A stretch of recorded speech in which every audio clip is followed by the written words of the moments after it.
Hello बच्चों, आपके अपने YouTube channel Aryan education foundation में आपका स्वागत है। हम आपको फिजिक्स पढ़ा रहे हैं जिसमें आप पढ़ रहे हो प्रकाश का परावर्तन, गोलीय दर्पण तथा अपवर्तन। ये लेसन बहुत ही आसान है। इसमें आप क्लास 10th में भी थोड़ा बहुत पढ़ के आए हो, वो अच्छे से समझे भी हो। बस बेसिक्स जानकारी के लिए इसमें से एक ही क्वेश्चन पूछा जाता है, बहुत आसान सा क्वेश्चन पूछा जाता है, लेकिन बेसिक सी जानकारियों के लिए हमें ये लेसन पढ़ना पड़ता है। तो आइए, इसमें हम इसके पहले आपको बता चुके थे प्रकाश का परावर्तन क्या होता है और प्रकाश के नियम बता चुके थे कि परावर्तन के नियम क्या होता है। आइए उसके आगे पढ़ते हैं।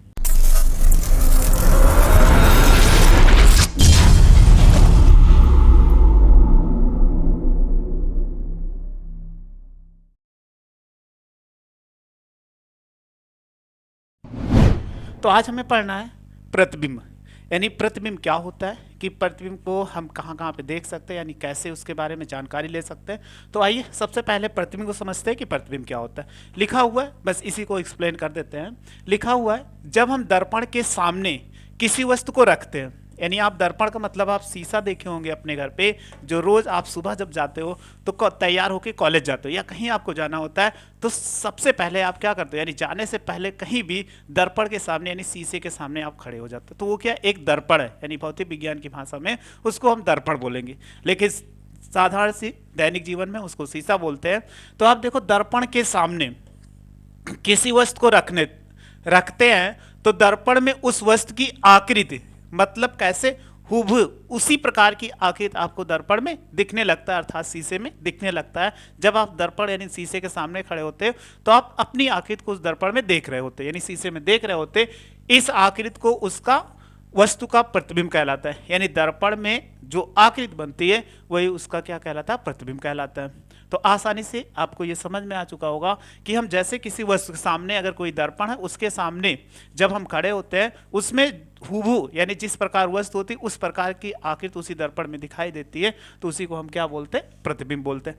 अब हम भौतिक विज्ञान की परिभाषा में समझते हैं कि भौतिक विज्ञान में इस प्रकाश के आधार पर कैसे लिख सकते हैं। देखो, दूसरी परिभाषा है, यदि प्रकाश की किरणें वस्तु के किसी बिंदु से चलकर परावर्तन के पश्चात किसी दूसरे बिंदु पर जाकर मिलती है अथवा किसी दूसरे बिंदु से आती हुई प्रतीत होती है, तो इस दूसरे बिंदु को पहले बिंदु का प्रतिबिंब कहते हैं।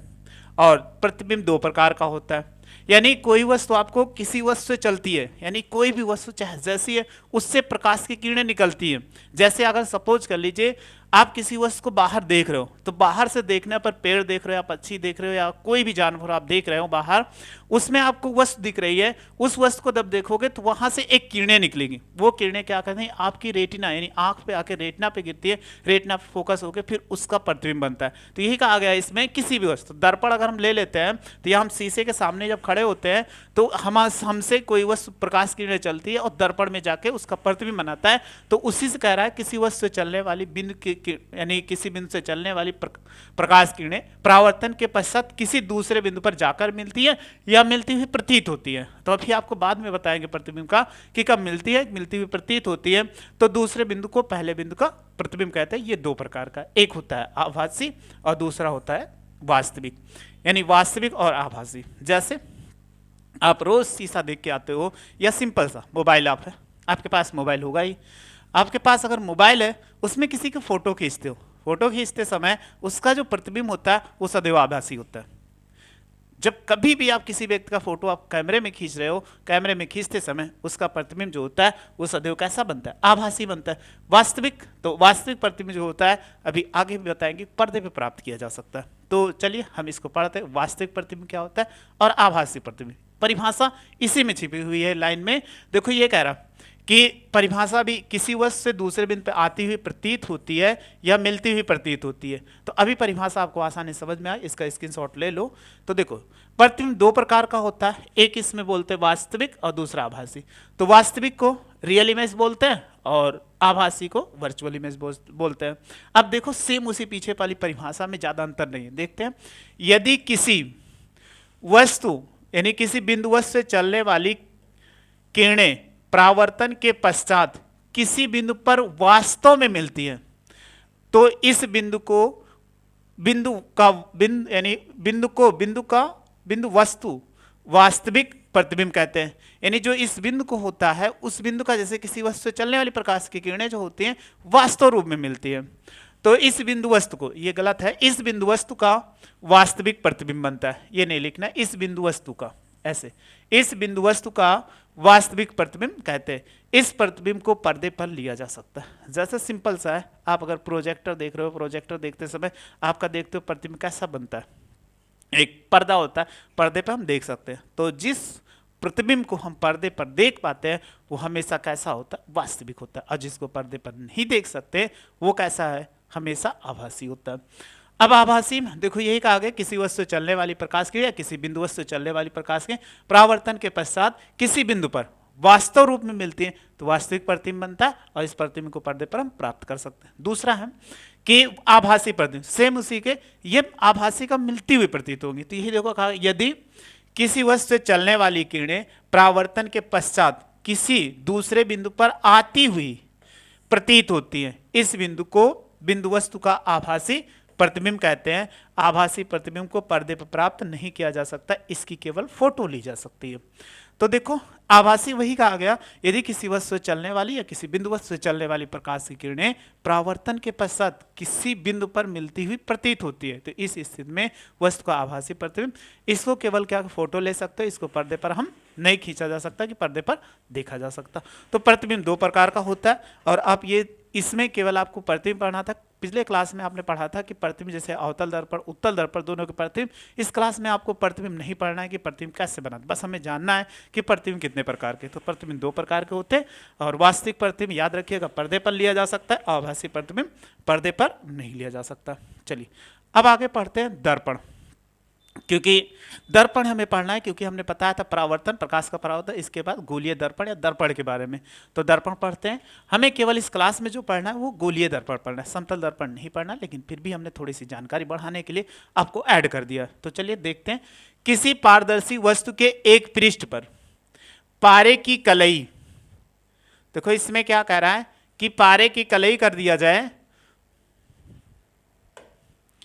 कि पारे की कलई तथा लाल रंग, लाल ऑक्साइड का पेंट होता है, तो दूसरा तल परावर्तक हो तो दर्पण कहलाता है। यानी एक पारदर्शी कांच लीजिए, सिंपल सा कांच, पारदर्शी कांच का मतलब एक तरफ से दूसरी तरफ दिखाई देता हो।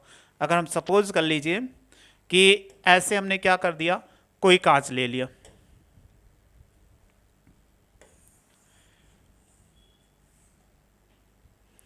कलर चेंज कर ले,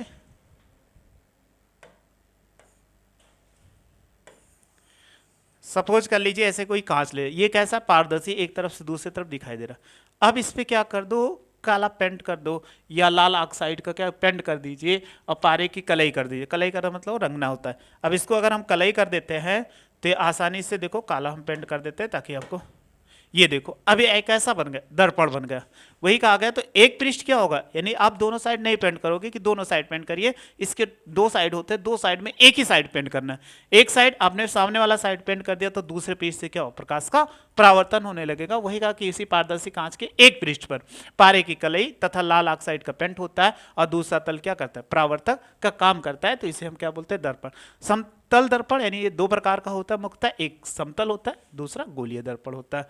तो हमें केवल पढ़ना है गोलीय दर्पण। तो आइए गोलीय दर्पण को पढ़ते हैं। समतल दर्पण की परिभाषा आपको चाहिए, तो सिंपल सा है, ये दर्पण अगर हमने बना दिए तो समतल दर्पण बनाया। अब समतल दर्पण बनाने पर इसका समस्त भाग क्या है, सपाट है, यानी वह दर्पण जिसका समस्त भाग सपाट हो उसे समतल दर्पण कहते हैं। और गोलीय दर्पण हमें पढ़ना है। समतल दर्पण की अगर फोकस दूरी पूछी जाए, अभी तो आगे चल के हम बताएंगे कि उसमें, तो चलिए अभी आगे मिलेगा तो बताएंगे, अभी इसको रहने देते हैं। हम पढ़ते हैं गोलीय दर्पण। अब गोलीय दर्पण क्या होता है, इसकी परिभाषा हमें समझना है कि गोलीय दर्पण कैसे बनता है। तो देखो कहा गया गोलीय दर्पण, गोलीय दर्पण कांच के खोखले गोले का काटा गया भाग होता है, काटा गया भाग होता है, और इसके एक तल पर पारे की कलई तथा लाल ऑक्साइड का पेंट होता है, दूसरा तल परावर्तक का कार्य करता है। सिंपल सा अगर हम देखें ऐसे, या फिगर हम आपको बना के में है, एक फिगर बना के समझाते हैं।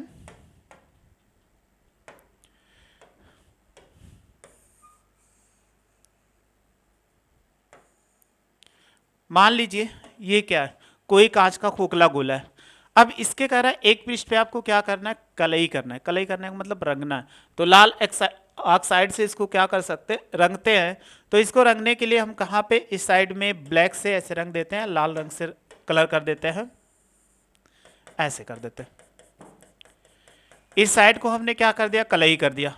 लेकिन पूरे भाग को नहीं कि पूरे भाग को कलई कर रहे हैं, इसके एक भाग को कर सकते हैं, दो भाग को कर सकते हैं, एक राइट साइड भी कर सकते हैं, एक लेफ्ट साइड भी कर सकते हैं। तो अगर इस साइड को कलई किया और कलई करने के बाद इधर भी अगर कलई कर दे तो दोनों साइड हम कलई करें, लेकिन इसके पूरे भाग पे नहीं करेंगे, पूरे भाग पे कलई करेंगे। तो वही इसमें कहा गया, खोखले गोले को काटा गया। तो इसको काट के अगर आप अलग करेंगे, इसको सपोज कर लीजिए, इसको ऐसे हमने काट दिया, यहां से इसको अलग कर दिया काट के, इस वाले भाग को अब काट के अलग कर देने पर ऐसे इसको, तो ये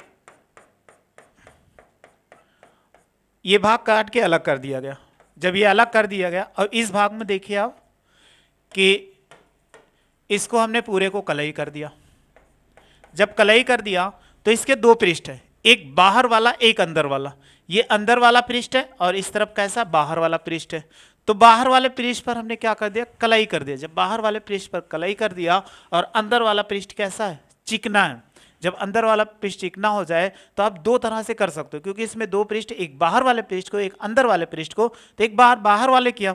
ऐसे हम क्या कर सकते हैं कि दूसरा, इसमें एक और ऐसे एग्जाम्पल ले लेते हैं, एक गोले का ये हो गया। अब कि इसमें क्या कर दिए, अंदर वाले पृष्ठ को, पहले इसको काट दें। अगर हम काट देते हैं तो इसके अंदर वाले पृष्ठ को देखो, अंदर वाले पृष्ठ को हमने क्या कर दिया, कलई कर दिया। ये कलई कर दिया और कलई करने के पश्चात इसको काट दे। काट देने का मतलब ये ऐसे हट गया, तो डस कर दिया तो ये ऐसे हट गया। अब ये हट गया तो आपने ये देखा कि इसके अंदर वाले पृष्ठ पर कलई की गई। किस पर की गई, अंदर वाले पृष्ठ पर। तो बाहर वाला पृष्ठ क्या कर रहा है, प्रकाश का परावर्तन कर रहा है कि नहीं, कि ये वाला जो पृष्ठ है इधर वाला, ये पृष्ठ कैसा करता है, प्रकाश का परावर्तन कर रहा है। लेकिन अंदर वाले पृष्ठ पर हमने क्या किया, लाल ऑक्साइड का पेंट लगा दिया। तो दूसरा तल यही कहा गया कि काट दिया जाता है और इसके एक भाग पे कलई कर दी जाती है, पेंट कर दिया लाल ऑक्साइड का, और दूसरे भाग से क्या होता है, प्रकाश का परावर्तन होता है। तो इसे हम दर्पण कहते हैं या गोलीय दर्पण कहते हैं। अब मुख्यतः ये दो प्रकार के होते हैं, क्योंकि हमने दो प्रकार से कलर किया, एक बाहर वाले भाग को, दूसरा अंदर वाले भाग को किया। मतलब देखो, इसमें हमने बाहर वाले भाग को कर दिया, इसमें अंदर वाले भाग को कर दिया, इसीलिए जो हो गया ये दो प्रकार का हो गया। तो दो प्रकार के होने का मतलब है, एक अवतल दर्पण और दूसरा उत्तल दर्पण। अवतल को बोलते इंग्लिश में कॉनकेव मिरर, उत्तल को बोलते कॉन्वेक्स मिरर। तो दर्पण जो होते गोलीय दर्पण वो मुख्यतः दो प्रकार के। तो आपको जब दर्पण बनाया जा रहा था, एक पृष्ठ पे क्या करते हैं, ऐसे काट के उसको फिर क्या करते हैं, अलग कर देते हैं। अलग कर देने का मतलब इस साइड आप नहीं देखोगे, इस साइड अगर देखोगे तो इस साइड देखने पर आपको ये पूरा इधर का दिख रहा है, इस तरफ काट के अलग कर दिया गया। अब काट के अलग कर दिया गया तो आसानी से हम क्या कर सकते हैं, इनको समझ सकते हैं। चलिए आगे फिर पढ़ते हैं अब अवतल दर्पण, कि अवतल दर्पण क्या होता है। अभी हमको बता ही दिया आसानी से, लेकिन बस थोड़ी सी परिभाषा पढ़ लेते हैं। देखो, वह दर्पण जिसमें परावर्तक तल दबे हुए तल से होता है। देखो कह रहा परावर्तन दबे हुए तल से। दबा हुआ तल कौन सा है, ये दबा हुआ तल है, ये दबा हुआ तल है, अर्थात गोले के भीतरी तल परावर्तक तल होता है। देखो अंदर ये गोला काटा गया, ऐसे दिखाया गया है, तो अंदर वाला तल जो है ये क्या करता है, परावर्तन करता है। उसी को हम क्या बोलते हैं, अवतल दर्पण। यानी वह दर्पण जिसके अंदर वाले भाग से प्रकाश का परावर्तन होता है, उसे अवतल दर्पण कहते हैं। या ऐसे एक परिभाषा और बोल सकते हैं, वह गोलीय दर्पण जिसके बाहरी भाग पर पेंट किया गया यानी कलई की गई हो तथा अंदर वाले भाग से प्रकाश का परावर्तन होती है। यही लिखा गया, कलई किया गया तल। तो ये कलई की गई इस तरह और ये तल इसमें लिखा, तो इसको हम क्या बोलते हैं, अवतल दर्पण। M1 M2 तक पूरा नहीं है, ये M1 M2 तक क्या है, एक दर्पण है। तो ऐसे आसानी से हम इसको लिख सकते हैं। बस एक ही चीज याद रखना कि बाहर वाले भाग पर कलई की जाती, अंदर वाले भाग से प्रकाश का परावर्तन होता है, तो उसी हम बोलते हैं अवतल दर्पण। तो आसानी से इसकी परिभाषा आप लिख भी सकते हो और याद भी होगा आपको क्लास 10 में पढ़ के। उत्तल दर्पण, वह दर्पण जिसमें परावर्तन उभरे हुए तल से होता है। देखो उभरे हुए तल से, यानी इस तल से प्रकाश का परावर्तन होता है और गोले का बाहरी तल परावर्तक तल होता है। तो गोले का क्या है, ये बाहरी वाला तल है, परावर्तक इसी से होगा, और अंदर वाले तल पे क्या किया, पॉलिश कर दिया, यानी इस पे हमने क्या कर दिया, ये पॉलिश कर दिया, यानी कहा गया वह गोलीय दर्पण जिसके अंदर वाले पेज पे कलई की गई हो और बाहरी वाले भाग से प्रकाश का क्या होता है, परावर्तन होता है, उसे हम क्या बोलते हैं, उत्तल दर्पण कहते हैं। तो ये उत्तल दर्पण हो जाएगा। अब इसी से संबंधित कुछ परिभाषाएं हैं कि जो हमने अभी बताया, गोलीय दर्पण और उत्तल दर्पण, इसमें कुछ जुड़ी हुई बेसिक सी इंफॉर्मेशन है, जानकारियां हैं, वो आपको जरूर, क्योंकि आगे चल के हम जब पढ़ेंगे इसके विस्तृत अध्ययन, तो हमें ये सारी जानकारियां जरूरत पड़ेगी। तो उसी जानकारियों को बस एक बार समझ लेते हैं, आगे यूज करते हुए सीख जाएंगे और प्रयोग करना भी सीख जाएंगे। तो गोलीय दर्पण से संबंधित कुछ परिभाषाएं, सबसे पहली क्या है, वक्रता त्रिज्या, सेंटर ऑफ कर्वेचर। कह रहा है उस गोले के केंद्र जिसका कि दर्पण का एक भाग होता है, दर्पण का केंद्र कहलाता है। चित्र ए और बी में सी दर्पण का केंद्र। आप देखो ये चित्र ए है और ये चित्र बी है। इसमें कह रहा है कि जब अभी हमने कहा कि कोई दर्पण बनाया जाता है तो एक गोला होता है, गोले को काट कर बनाया जाता है उसके पृष्ठ पर कलई करके। तो यही कहा गया कि ये गोलीय दर्पण जिस खोखले गोले का भाग होता है उसके केंद्र को क्या बोलते हैं, वक्रता केंद्र बोलते हैं।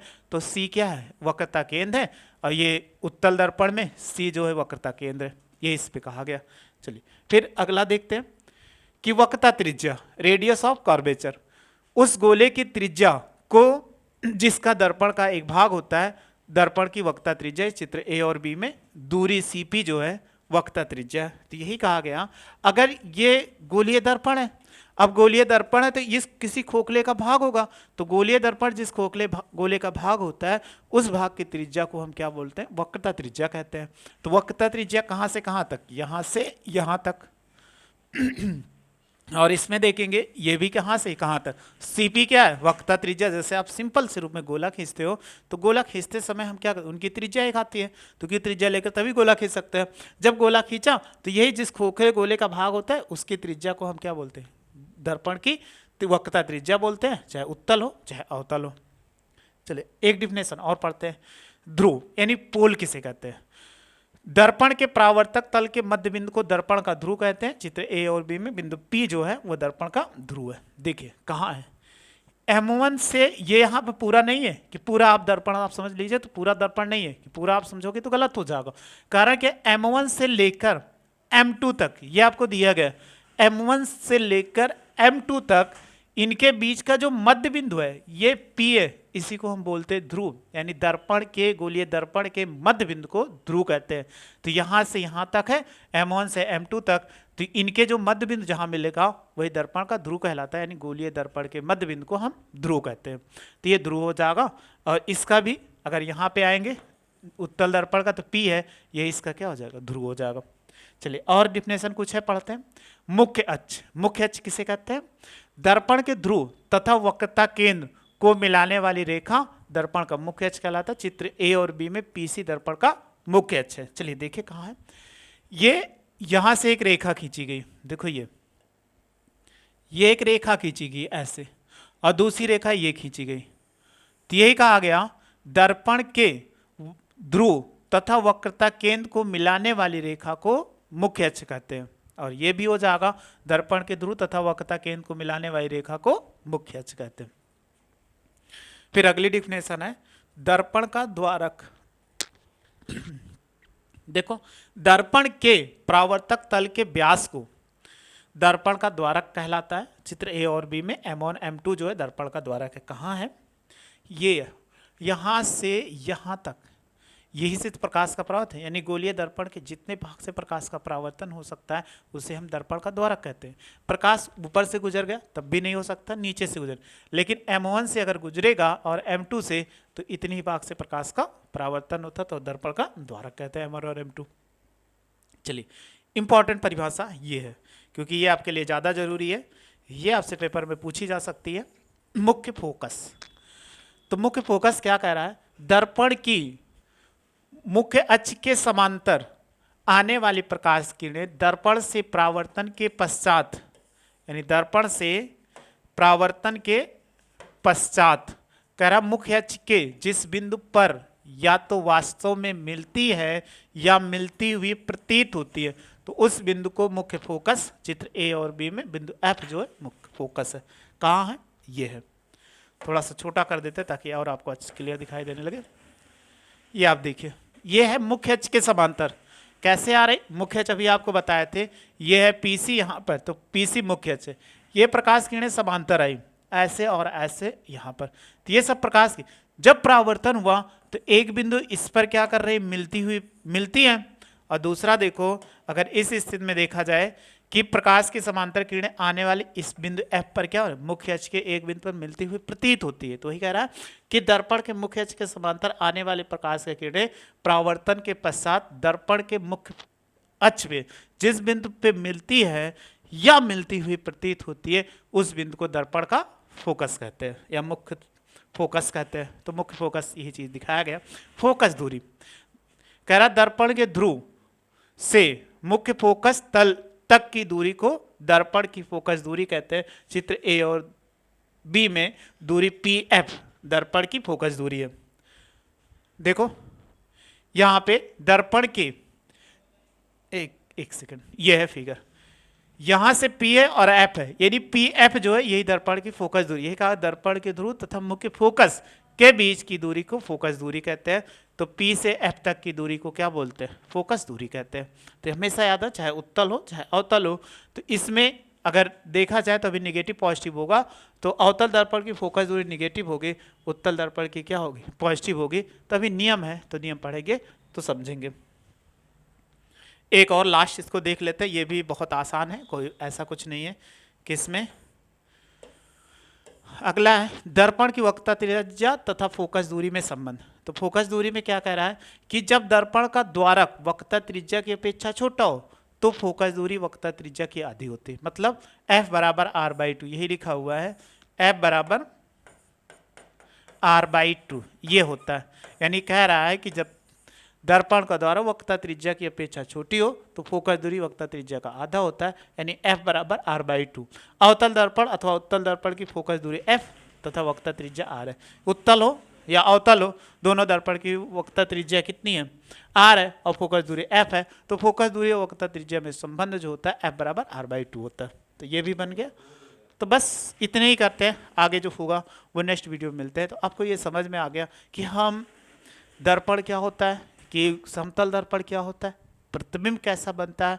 तो प्रतिबिंब आपको बता ही दिए कि हम जिस वस्तु में जैसे रंग रूप में होते वही हम सामने खड़े हो जाते, दिखते तो हमारा दर्पण हो जाता है। और जो परछाई होती है यानी छाया होती है हमेशा ब्लैक बनती है, तो उसको कभी हम प्रतिबिंब नहीं कह सकते। जैसे आप प्रकाश डालिए, इसकी छाया जो होगी वो ब्लैक दिखेगी, तो उसको छाया बोलते, प्रतिबिंब नहीं बोलते। प्रतिबिंब जिस रंग रूप में होंगे उसी रंग रूप में आप दिखोगे। तो आप मोबाइल से फोटो खींचते हो तो आप उसी रंग रूप में दिखते हो, ना कि किसी दूसरे रंग रूप में। जिस रूप में होते उसी रूप में दिखते हो, तो आपका प्रतिबिंब बनता है। तो प्रतिबिंब समझ चुके, और हम दर्पण भी समझ चुके, और दर्पण में कैसे प्रतिबिंब बनता है वो भी समझ चुके, और इससे कुछ संबंधित परिभाषाओं वो भी अच्छे से समझ चुके। इसमें आपको कोई समस्या नहीं। अगर फिर भी समस्या होती है तो आप कमेंट्स बॉक्स से नीचे उस पर मैसेज कर सकते हो आसानी से। तो हम कोई भी क्वेश्चन होगा आपका उसमें आंसर जरूर दे देंगे। और अगर आप नए व्यूअर हैं तो आपको इसी वीडियो के नीचे प्लेलिस्ट मिल जाएगी। प्लेलिस्ट आपको मिलने पर आप इसका जितना चैप्टर हम पढ़ाए हैं वो भी आप पढ़ सकते हो। और मैथ के स्टूडेंट तो इसी के नीचे मैथ का भी आपको NCERT का पूरा बुक का सोल्यूशन जो है वो आपको मिल जाएगा। आप अच्छे से पढ़ते रहिए और समझते रहिए, उसमें आपको कोई प्रॉब्लम नहीं होगी। वीडियो अच्छी लगी हो तो लाइक करिए और शेयर करिए। वीडियो देखने के लिए थैंक यू सो मच।